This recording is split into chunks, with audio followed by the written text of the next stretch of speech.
Nothing objectively that you can measure is getting worse, but I feel 50% the person that I was.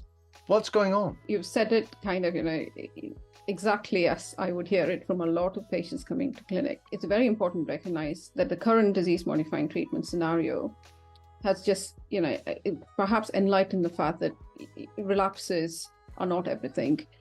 You and I have just chatted about PERA, which is progression independent of relapses, which I think is something which we are recognizing more and more. And it's a huge source of disappointment to me as a clinician and to the patient, because, what gets counseled to someone starting their DMT is that you're going to be relapse-free, your MRI is going to have no activity, which means to say that your MS is going to be spot on and you're going to be doing things. Whereas the PERA situation means that we don't have a DMT which would make me guarantee that the patient is, going to be free of disability, which is what you're alluding to, Dom.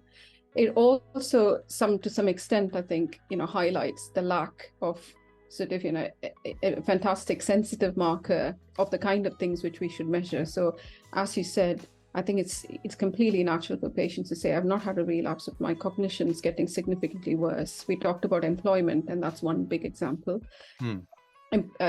Quality of life with family is significantly deteriorated because, you couldn't do the things you used to do, despite the fact that you haven't had a relapse. So what does this mean to me? I mean, as a patient, I look at this. I mean, there's generally people who have had MS for a while now, not the newly diagnosed people. But frankly, in my head, there's running a whole separate script of, am I changing states of MS? Am I going to be able to get a hold of drugs? Should I stop my current drug? Is there a better drug, etc.? Because I hate to use the word panic, but there is a little bit of panic going on in my head that I'm trying to suppress. And when I come to see you, I'm trying to look normal and sound normal, and it's my 20 minutes a year, but I'm thinking, oh, really, what's happening? Like you said, I got a DMT. I've taken it religiously. I've been perfect, and I'm still getting issues. Is my MS changing? The course of MS obviously changes during, irrespective of what DMT's patient is on. I think there's, the inevitable aging which comes into the foray.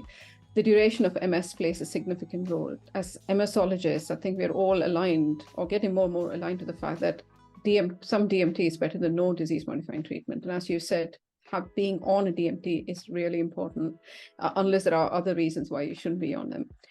The second thing is, I think there's also a growing body of evidence that higher efficacy treatments early on makes a significant difference, not only to relapse-associated disability, but also to the overall brain health.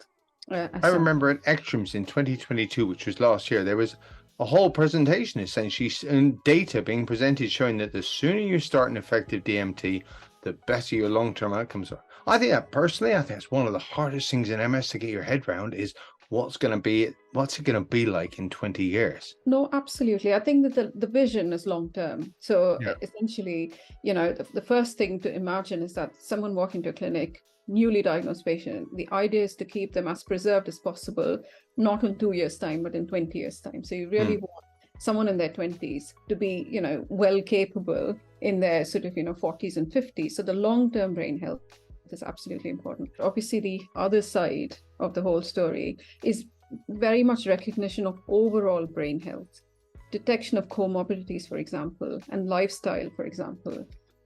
I certainly spend a significant amount of my own clinic consultation talking about lifestyle, which I think is extremely important.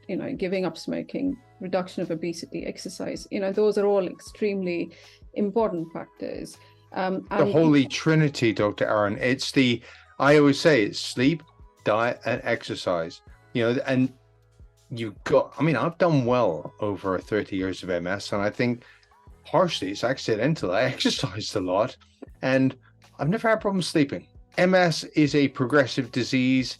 It's labeled, but it's not always possible to put labels on. So as Dr. Aaron has just explained to us, you can have this progression. And my advice as a patient is bring this up with your doctors. Don't just sit there.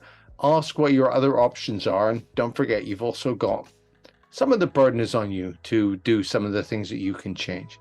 As always, make sure you subscribe to Live Health so you don't miss out on any of the videos in this series.